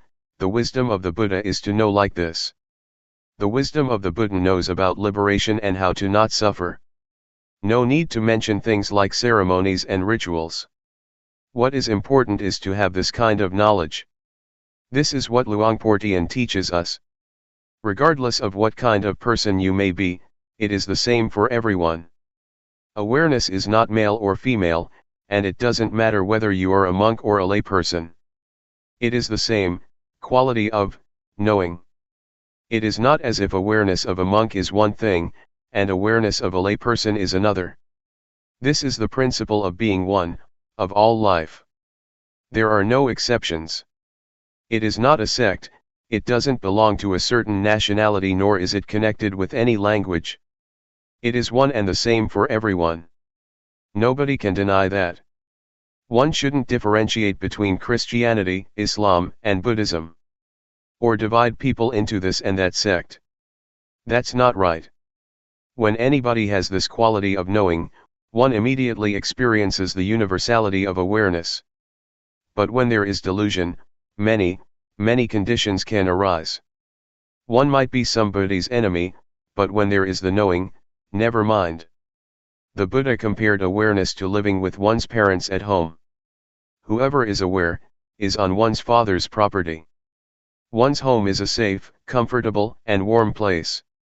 When one is deluded, it is as if one is homeless, desolate, and destitute. But the one who knows feels warm, there is nothing arising for him or her, there is no fear, no happiness, no suffering. Life is zero, life is void. There isn't anything. In the end, one takes not having anything as one's refuge. Not having and not being anything. Taking nothing as one's shelter. There is nobody who is happy, there is nobody who suffers, there is just the seeing of these things as conditions. There is just discovering the affairs of the body and mind. But one doesn't identify with those things. One just sees and sees. Speaking in terms of being, one could say that one is the watcher. There are things to be watched all the time. That is to say, for someone who is not dead yet. Inside of us, things appear continuously. And outside of us, also. So we don't have to waste time. We are very fortunate, We have come together in order to practice. This is a good model, we get a good example from our friends here, and we get to hear Dhamma talks, which are a good lesson. Practicing here, we get experience. We listen and we practice. This is just perfect. Don't think that I'm special, I don't have any knowledge, I just know myself. I don't know about other people.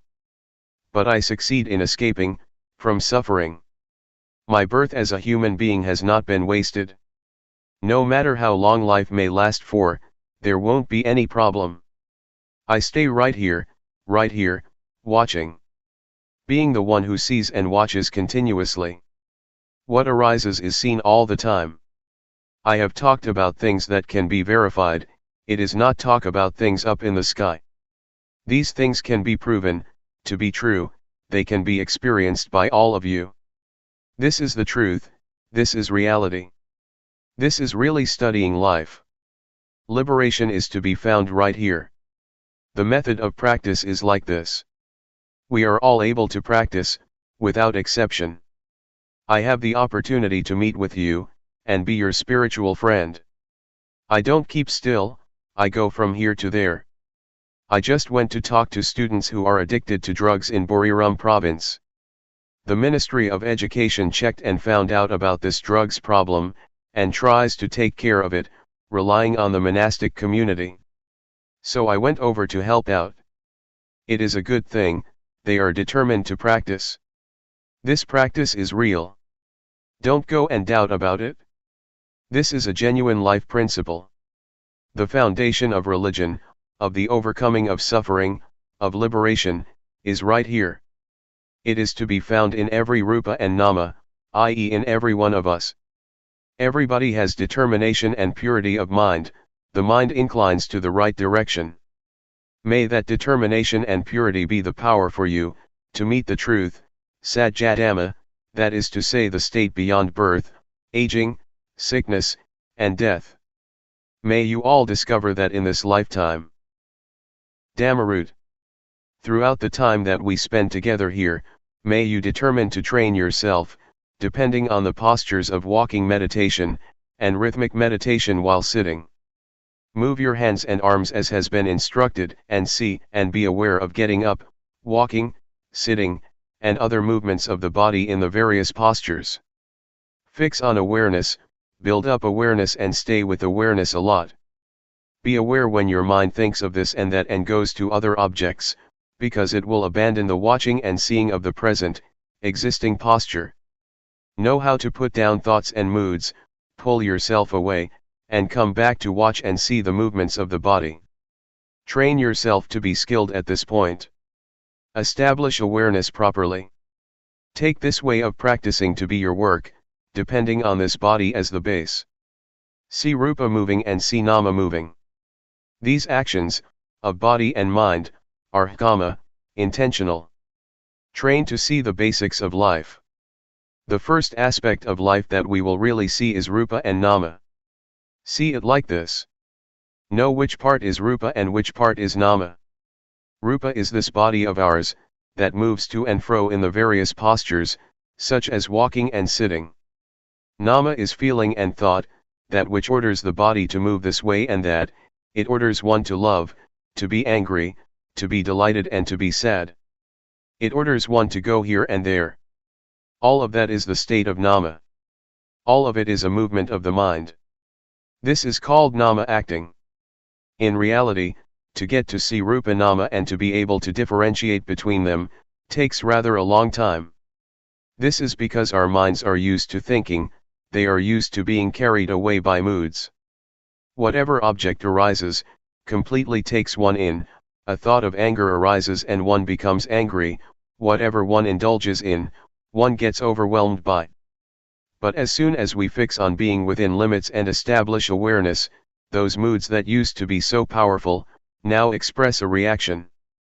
Some people do walking meditation for a little while and get sleepy. Some people practice the rhythmic meditation and become restless, their minds go all over the place. They struggle hard and feel uncomfortable, burdened, they have headaches and tight feelings in the chest. There are these troublesome things that come up all the time, they are obstacles. Understand this to be ordinary. Don't be annoyed, uncomfortable and burdened by those various manifestations. Establish awareness, hold on to awareness well. Whatever states or conditions arise during the practice of meditation, recognize them, see them. Have crystal clear awareness. Recollect what your main duty is. It is to cultivate awareness, and to see the body as it is moving in its present posture. This is the foundation. As for thought or any moods that come to interfere, regard that as ordinary, take that to be objects that change according to the habits of the mind, that hasn't yet been trained. All right, when it arises, but our main duty is to establish sati. Be aware, arouse awareness in order to see the body, always see the states, conditions, and whereabouts of the body, as it is moving about as clearly as possible. Know how to put down thoughts and moods that are, continuously, changing, don't let them be obstacles. This point right here, might be a big issue for some, and not a big deal for others. Characteristics and conditionings, tend to vary according to previously accumulated habits. Sometimes the thoughts and moods that interfere are quite powerful. They might make one's mind think in line with them, until one is fooled and forgets oneself. The mind wanders away, it gets really fascinated with those things. Never mind. When we realize it, and are newly aware, be careful. Come back to fix on awareness and keep on practicing. The state of the mind wandering off and lacking awareness, the mind feeling uncomfortable and burdened, arises a lot when we first set out to train ourselves to develop awareness. It is the same for everyone. Because, originally, we are used to thinking all sorts of things according to our own untrained minds. Therefore, it is going against the stream of our old habits to try and establish and arouse awareness. So, it is ordinary that there are various obstacles. In the beginning, we must depend on devotion, and put forth a lot of effort to train and establish awareness, so that one gains awareness. Be determined to make effort with walking meditation and sitting, doing the rhythmic meditation. Make movements with the body and train a lot to be aware. Never mind if the mind loses awareness, and thinks of this and that 100 or 1000 times. Regard yourself as somebody who is still new at the training. Inspire yourself. Try and do the best you can. Keep establishing awareness consistently. When you lose it, you start again, you lose it again and you start once more. The state of delusion and forgetting often, and then being able to re-establish awareness, makes one begin to be able to differentiate, and one gets to know what one's heart and one's real character are like. One begins to understand how to adjust one's own mind to be aware. One knows how to put down changing thoughts and moods. These experiences teach one to re-establish sati faster and clearer. Awareness becomes more and more prominent, as long as one tries and puts forth effort. We now begin to really discern our states of mind, the states that are conditioned by thoughts and moods, and the state that is governed by awareness. We have more ability to know our own moods in time. And there is more awareness as well as awakeness. The conditions, of feeling uncomfortable and oppressed, of doubt and confusion, of restlessness and giddiness, and of feeling fed up, that used to be there, gradually begin to fade out, with each moment that our sati sampajanya begins to awaken more and more. Until finally, when we really have aroused awareness, and a sense of being awake firmly, we see the existing rupa and nama clearly. That's it. We now get to know about life. We get to know suffering, dukkha, the suffering of rupa and nama. We will understand that rupa or the body is a lump of suffering. It consists of parts that are always moving and changing. One really sees the unfolding of the various states, conditionings, and processes of the body clearly. Breathing is suffering, it is a conditioning, it is dukkhang, it is an ordinary state that happens by itself. Swallowing saliva, blinking the eyes, opening the mouth, eating, lying down, taking a shower, putting on clothes and so on, is all dukkha. They are ordinary conditionings of the body, that happen by themselves. Most people have never seen the states of the body, and the course that it takes, according to reality, like this. And then, through ignorance, we create another kind of suffering to mess up our lives, namely nama dukkha. Nama that we have not trained yet, nama that thinks according to what one likes, wants, and desires, nama that is still full of attachment, concocting up thoughts and views based on a self. This is another kind of suffering that we don't know about yet. This is a kind of suffering that is something unfortunate in our lives, that we have never studied or tried to understand. This nama has never been trained, has never treated rupa, nor one's own life fairly. But as soon as we see, train, and refine ourselves, and we know how to arouse and establish awareness, waking ourselves up, the very quality of sati acts as the judge. It is the most honest court. The kind of suffering that doesn't arise from dukkha, from the natural state of the body, awareness discerns it. Awareness brings it to a halt. Nobody can stop dukkha, the ways of the body and of life. Those states just happen. We have to be aware of those conditions, to acknowledge, deal with them and look after them, so that there is a state of normality and happiness for as far as conditions allow. But the suffering that is due to thought, that is due to nama, that is due to all kinds of wants and desires, is a state that is something untoward. It arises because of our thinking and our beliefs. This is what awareness sees. It stops and pacifies that kind of thinking. Awareness knows how to put down and pull oneself away from thoughts, in those circumstances. Awareness really acts as the judge because when one is aware and awakened, it really treats rupa and nama, and one's mind, fairly. One's life begins to be different from how it used to be. Before, one used to be a slave of moods and desires, and one used to fall in the trap of thought all the time. Thoughts, speech, and all actions used to be dictated by moods, by one's own character, every moment, every time. But now the time has come to wake up and establish awareness. Our body then has more freedom. One doesn't have to be under the power of desire anymore. Like if one was addicted to cigarettes and betel nut, and used to roam around and booze.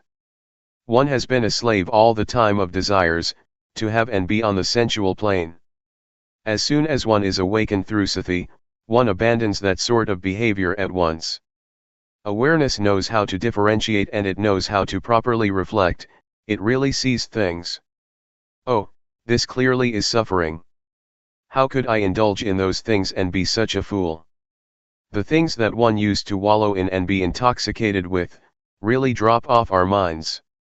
There is no more desire for cigarettes, betel nuts, and booze. One completely does away with those things. For example, myself, I used to be someone who believed in superstition and I trained myself, until I was an occult healer. I used to calculate auspicious occasions. I had all sorts of amulets and whatnot, a complete mess. Before I could go to sleep I had to recite all kinds of verses and chants. My room was full with sacred and holy objects. Flowers, incense, blessed water and so on. I used to chant incantations for at least an hour. Whenever I traveled somewhere I had to figure out the omens. What time to set out, in what direction etc. Going to the forest, I first protected myself from fierce animals with spells. There was really a lot of stuff. And then I met Luangpor Teean. I trained to develop awareness with him at the Budayana forest, Loi province, in 1966. For a full month I trained and strove, before I was able to establish awareness and arouse a state of being awake. The various things that I used to think about, believed in, and practiced by way of different ceremonies dropped off. They really dropped off me. Sati was crystal clear and I realized, oh, it really is because of thought, and my own firm belief that I indulged in those kind of views for many years. I was really going over the top at that time. Now I knew how to be aware, how to train and strive, doing walking meditation and rhythmic meditation. I practiced in the same way as you are doing here now. I trained in awareness, I trained and trained. From being carried away through thoughts and moods, I gradually became more aware and awake. Awareness became more clear by itself. After there had been an upsurge of being aware and awake, I felt that my life had revived and strengthened. It was really more dynamic. I felt that my mind was happy and at ease. Many conditions certainly were more distinct than before. It felt like a mountain or a heavy weight that had been weighing down my mind for ages had been lifted off my life, almost completely. I understood what old people meant when they said, "Heaven is in the heart, hell is in your own mind." This took on a profound meaning for me. Awareness stood out. It felt as if being aware and awake happened by itself. I didn't have to support it as much as when I first started out. Whatever I thought, said, did, the movements of the body, doing walking meditation, I really did all of it with awareness. I saw states, processes, and the proceedings of the things I thought and did, in a refined way. Regarding the thoughts and beliefs that I used to cling to, moods of love, like, anger and delusion, in fact, they didn't disappear from the mind in one go. It just felt that they had diminished a lot. They were not powerful, they were no longer the boss like before, when I couldn't establish awareness yet. Desire and ambition were still there, latent. They still showed their faces, once in a long time. Sometimes I would still think about this and that, without awareness. Even though I could establish awareness, and was well aware and awake, I still felt that I didn't have complete freedom from love, like, anger and delusion. Luangpor Teean warned to be careful of those things, to be careful of thought, and to be careful of the defilements of a practitioner of insight meditation, namely, being stuck on refined states of mind, such as too much joy, too much delight, too much peace and coolness, stuck on images that would appear, stuck on knowledge of this and that. All these things one should be careful of and not heedless, forgetting oneself and being fooled by them. And so I had to put forth more effort, but I felt that it wasn't as difficult and burdensome as in the beginning.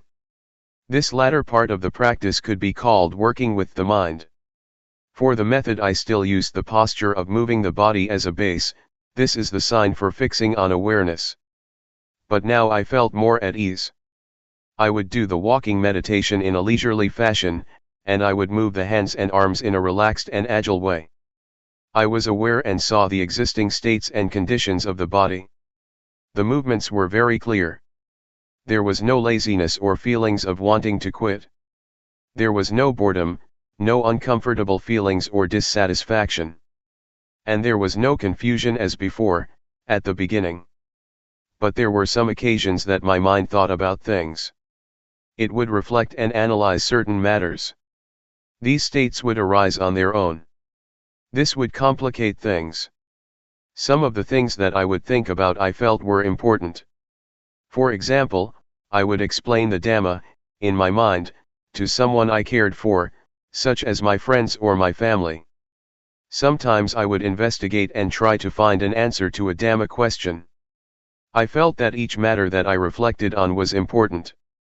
And so, at times I would forget and just get caught up in thinking. The various thoughts that would appear at times were old habits. They were cankers flowing outward, asava, they were manifestations of views and opinions, they were thoughts and beliefs in various forms of myself. They would spring up sometimes. Therefore, during the time that one is working with the mind, and one sees the states of mind, and one's own thinking, one really needs to be aware and awake and to be able to establish awareness. One has a perspective. No matter what one is thinking about, and no matter how important it may seem, always be aware clearly and see those conditions arising. When one is careless and thoughts come up, and even when one starts to think, see it and know it in time. But don't be careless and get mixed up in thinking, and let it turn into an issue, to the point one completely forgets oneself. We must take awareness as our perspective. Awareness should always stand out. Then, one can really let go and put down those images, without grasping or paying attention to them. Always come back to being aware. Regardless of how powerful, delightful, or awful thoughts may be, establish awareness and make it into a foundation. When thoughts arise, let them be there, but see their characteristics. Just be clearly aware and don't get mixed up with thought. Neither encourage nor obstruct thoughts. Do it like this. Hold on to this principle. It won't be long and those thoughts will stop on their own. They will fade and disappear by themselves. They will turn into rising images. Just watch, see, and know their temporary rising and passing. In the end, awareness will still be as stable and prominent as it originally was. Actually, the method here is the same as when we first trained to establish awareness. The only difference is that, in the beginning of our training in the development of awareness, we put emphasis on establishing awareness, on breaking through the encirclement of the various objects, and so we give emphasis to focusing on the movements of the body. We do this exclusively in order to have a foundation, or sign in training in the setting up of awareness. We create awareness because in the beginning of our training, states of mind and mood still have power. We are still accustomed to thinking, and this gives rise to some kind of mood that we are familiar with from the past. So we are not yet interested in watching and seeing thought, as we are in the later stages of working with the mind, because one who is not able to establish awareness is like someone without a place to stand. One easily loses one's footing and slips. When we watch thought or powerful moods, we get drawn into feelings of like and dislike. We tend to get carried away with things that look as if they're easy to watch. We can't yet differentiate between the object and awareness. Even though we know and see that we experience a certain condition, we are still not able to give it up and put it down. For this reason, one is taught to make effort with one aim, namely to train in order to be able to establish awareness, to be aware and awake, to be ready, including all things. This is the priority. Make use of the postures and movements of the body as signs, and exercises to train in focusing on awareness. No need to be very concerned with thought or your state of mind. When we get to the point where we have established awareness, the mind is awake and we have a perspective on life, that's it. Now we have the ability to face thought, to see the mind, to see the stream of our own thinking in a straightforward way, without our mind slipping and sliding, getting caught up in thoughts. Therefore, only someone who knows how to set up awareness will be successful in working with the mind, someone who arouses both awareness and a sense of being awake. This period is important for getting to know oneself in a straightforward manner. One comes to know how to let go and put down one's moods, thoughts, beliefs, and conceited opinions, really becoming absolutely free. What kind of character and disposition did we used to have? What kind of things did we think about and believe in? To what extent did we have moods of love, anger, and delusion? We will really see our mind states, clearly as they occur, in a simple way. From the conditionings of mind that come up in thoughts, turning into moods, issues, and various matters, periodically or momentarily, Jnanadasana, knowledge and vision, arises, one really gets to know oneself. Oh, this is how I think, I get angry this much, this is what I believe in. One will see conditions one by one, according to the thoughts that appear momentarily, relying on the perspective of life, the main principle, knowing how to establish awareness, being in control with awareness and being awake. The mind doesn't flow and comply with the moods and thoughts. Wisdom knowledge will arise within us, and we will be able to reflect and differentiate between desires and reality. We will know how to let go, we will know how to put down thoughts, put down delusion, put down images and moods that proliferate. We can pull ourselves out of thoughts and beliefs we used to cling to, and were firmly convinced of. Clinging is loosened and one returns to awareness that has never been so striking before. Views and opinions of all sorts get demolished more and more, one after the other. And in the end our minds are made smooth. Our minds don't go back to creating suffering and problems through concoction anymore. It has all been demolished. Proliferating thoughts, sankhara, that used to be so powerful and used to create heavy suffering in our lives and our families, are finally done with, their poison is really gone. Life is smooth. One is able to conduct one's life with intuitive awareness, sati sampajanya, as the prominent factor. One is able to be creative and perform one's duties and obligations as one should. One is calm, composed and endowed with discretion. One is able to reflect and discriminate A from B.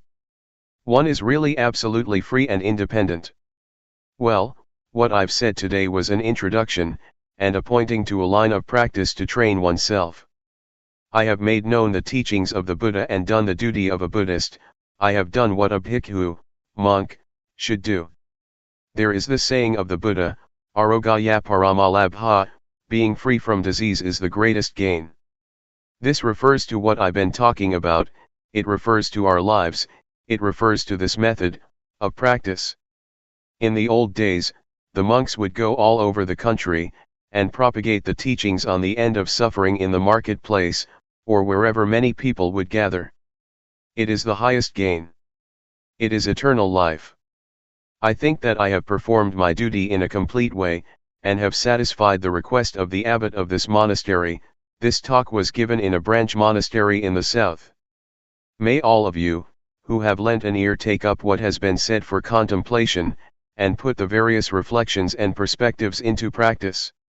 Determine to train and cultivate yourself, so that you will attain the paths and fruits of practice according to your aspirations.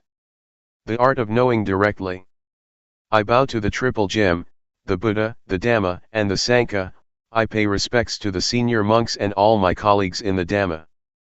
May all lay practitioners prosper in the Dhamma. You've come here to listen to words. If you remember the words having listened to them, then you will receive something that is fake. But it is necessary to speak and teach. Talking in order to give rise to knowledge and memory is easy, it's easy to teach and understand. There are teachers all over the place. All of us sitting here now, at a monastery where a retreat is held, have knowledge of good and bad, of right and wrong. Everybody knows that. For example, we know that anger and suffering are no good. We know that, but we still suffer and still have anger. Now, in real teaching we have to teach ourselves, we have to teach ourselves to really understand. We might learn some things from others, it will make it easier to remember, but real teaching we have to do ourselves. In talking today we are all friends, spiritual friends. On this occasion we all become fellow practitioners, so that we can meditate and practice together. This is a good thing and it is right. In real teaching we have to teach ourselves. Even talking and listening are practices in themselves, practices in developing awareness. Don't be united in anything other than developing awareness. Be aware, pure awareness. Be aware in a straight and direct way, straight and direct sati. Feel the body directly, in a straight way. Be fully aware, don't let there be anything in front or behind. This is called really teaching oneself. Let awareness move around, let it be with the body, with rupa. And let awareness see the mind. When there are thoughts, don't prevent or obstruct anything, give awareness the full opportunity to see. As for the body, know directly and straightly, know purely. Use and search for whatever ways that makes you have awareness within your body. Make it direct and straight, know immediately. But some people don't do it like this. Before, I was the same myself, I didn't know directly and straightly.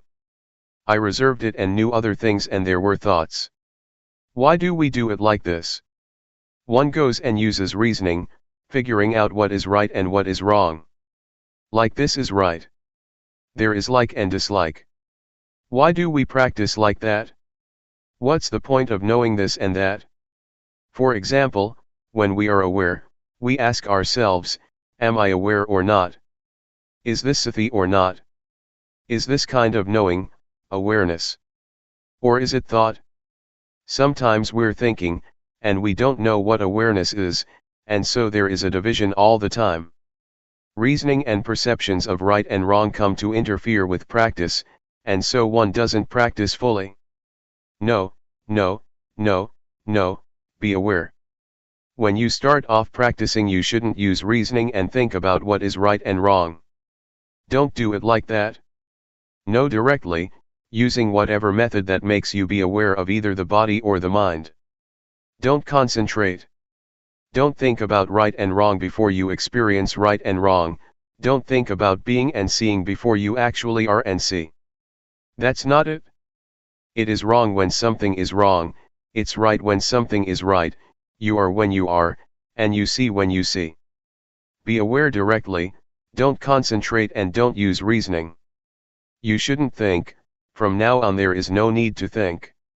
When there is awareness of the body and the mind for a long, long period, seeing automatically occurs.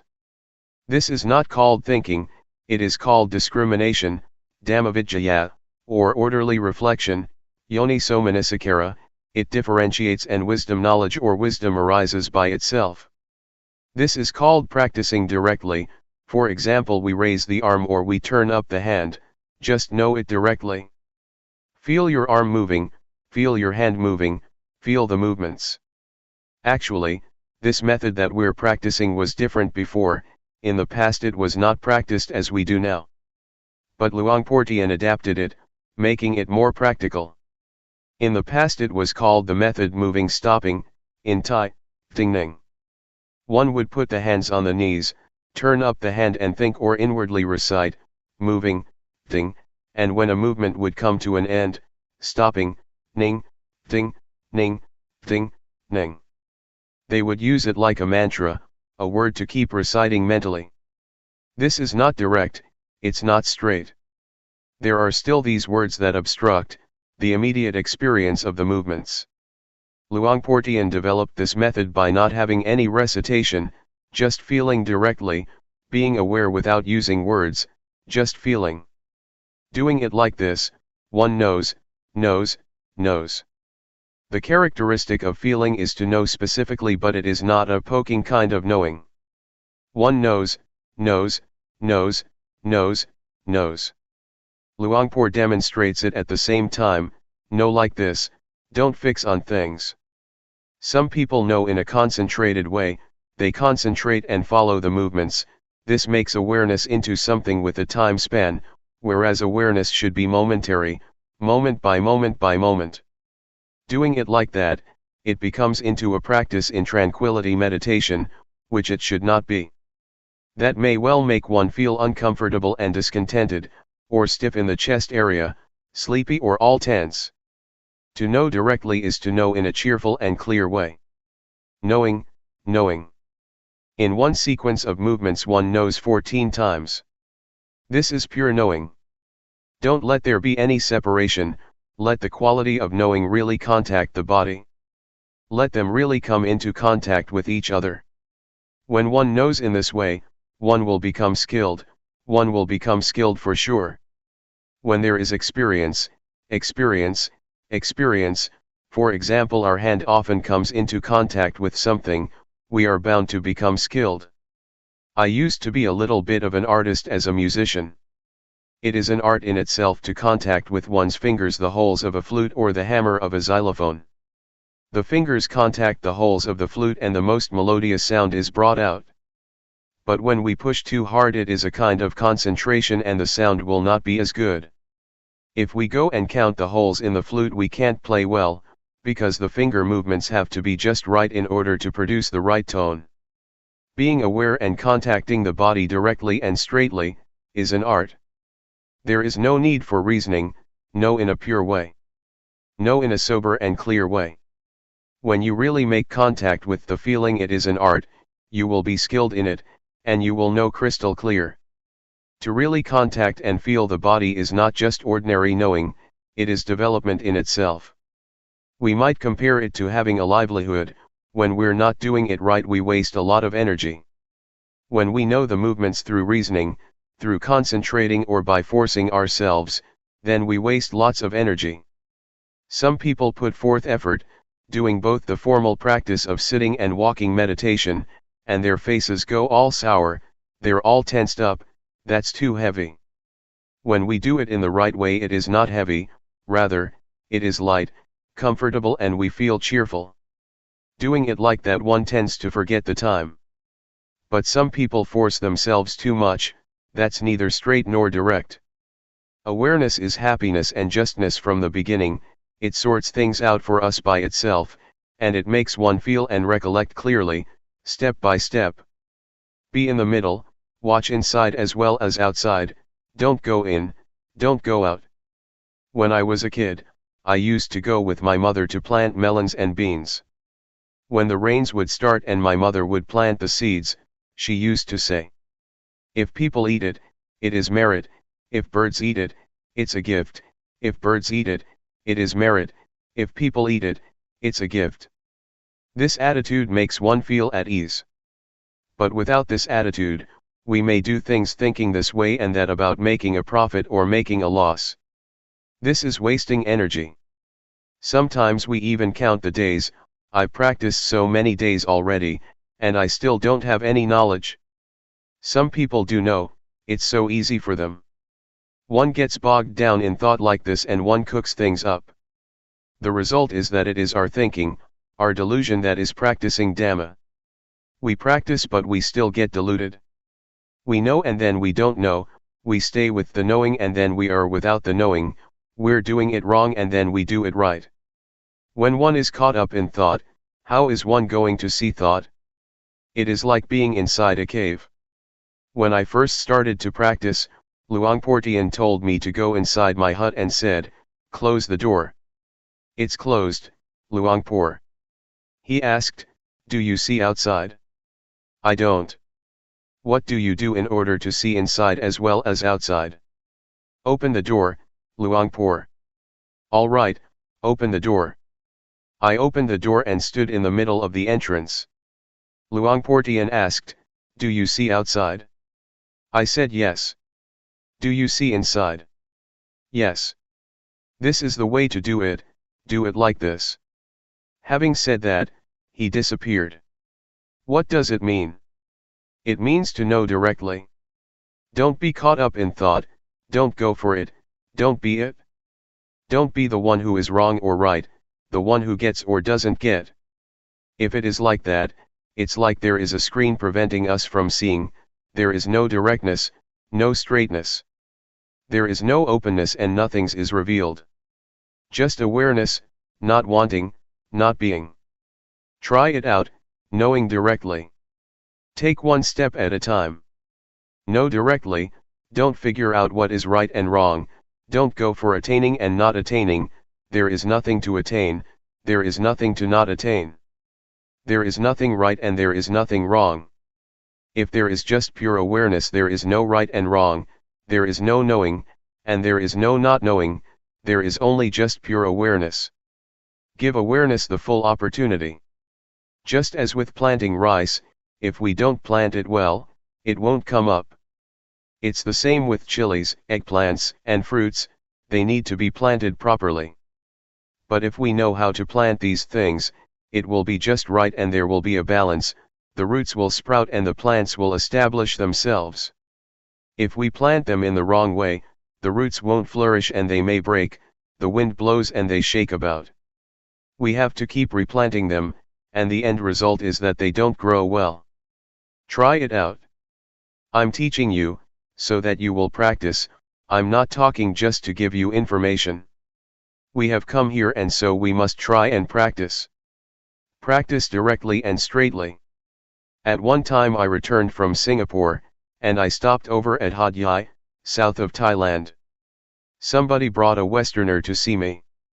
This Westerner said in a straightforward way, "There is no need to teach me anything, just tell me what to do. I know many things already, so it's better to tell me what to do rather than to teach me things."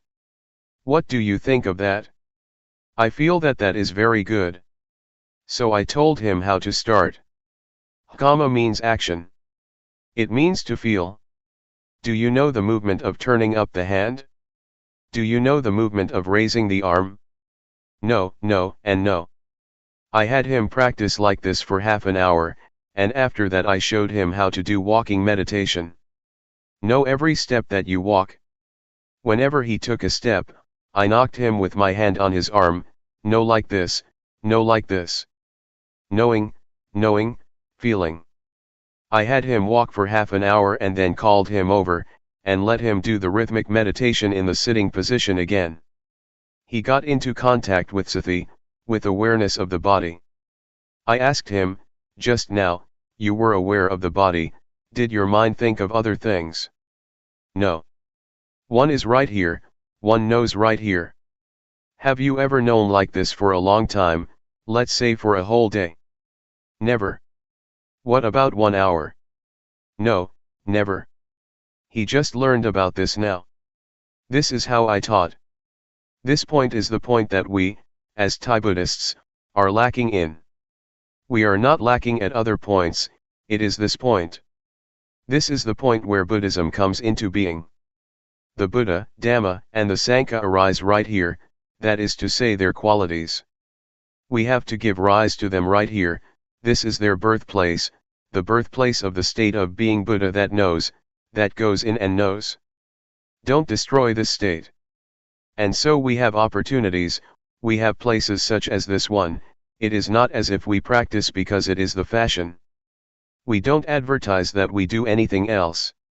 To perform rites and rituals, make merit and offerings and so on is not the right way. To do it right in line with real awareness one has to practice like this. We have to spur each other on to practice, to live like this.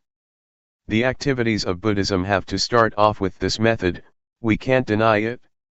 We need places and the environment, and we have to persuade each other to come and practice like this.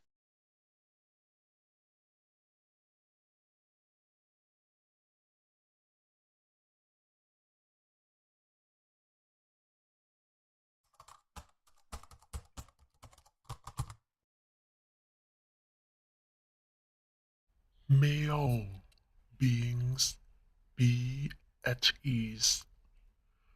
Whatever living beings there may be, whether they are weak or strong, omitting none, the great or the mighty, medium, short or small, the seen and the unseen, those living near and far away, those born and to be born. May all beings be at ease.